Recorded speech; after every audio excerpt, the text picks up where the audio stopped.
In Minnesota State Representative and member of the House Fraud Prevention and State Oversight Committee, Walter Hudson. Walter, thanks for being with us here today. You just heard from your governor. Is he accountable for cracking down on this fraud scheme and putting people, as he said, in jail? Well, he's certainly responsible. Whether or not he's going to be held accountable is ultimately going to be up to the voters of Minnesota. All of this has taken place under his watch. And from the testimony that we've heard in the House Fraud Committee here in the state of Minnesota, along with many anecdotes that support the things that we've heard officially, it's very clear that this administration has not taken the problem seriously. You know, there is a Twitter account, Representative Hudson, I know that you have seen. It has been under the name of something like Minnesota Housing Services, and it has been posting, going very aggressively at Governor Walz, saying that not only is he responsible, but he allowed it to continue. I think they likened it to a cookie jar that continued to get refilled with cookies. Now, that Twitter account was taken down momentarily this afternoon. You posted, by the way, you asked Elon Musk for why that would be taken down. Do you know who runs this account? Is this employees in the state of Minnesota? Who is behind this account that is really pointing the finger at Governor Walz? Well, listen, I can't speak to the authenticity of the account, but I can tell you my perception, which is that it's most likely being run by actual employees of the Department of Human Services here in Minnesota. And the reason why I believe that is because the things that they've been posting are completely consistent with not only the things that we've heard as members of the House Fraud Prevention and State Agency Oversight Committee here in Minnesota, but also with the anecdotal testimony that we've heard from folks, whistleblowers who've spoken to our members and particularly our chair in person.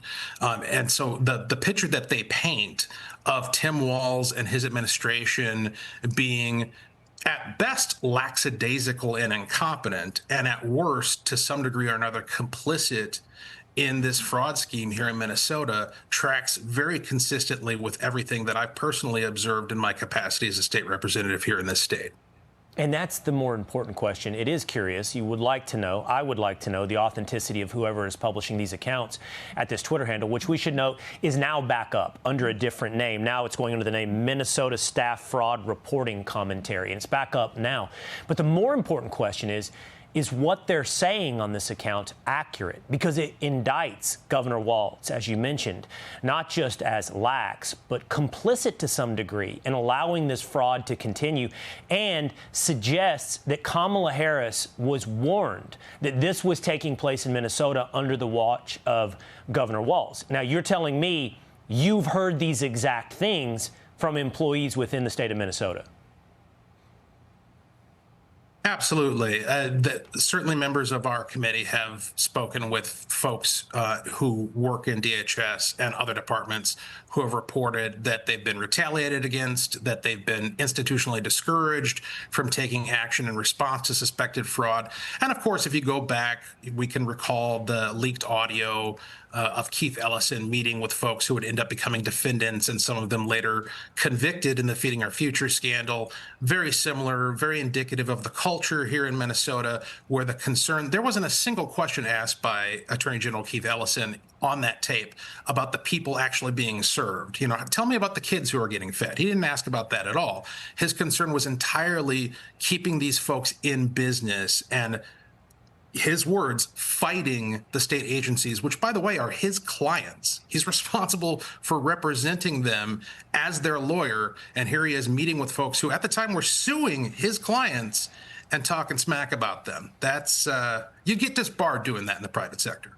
Yeah. And it seems like, based upon that television appearance by the governor, the primary concern going forward is ensuring that there's not too much focus on the Somali community in Minneapolis, not on the crimes, not on the victims, but ensuring that there's not too much focus on the Somali community in Minnesota. State Representative Hudson, thank you so much for being with us.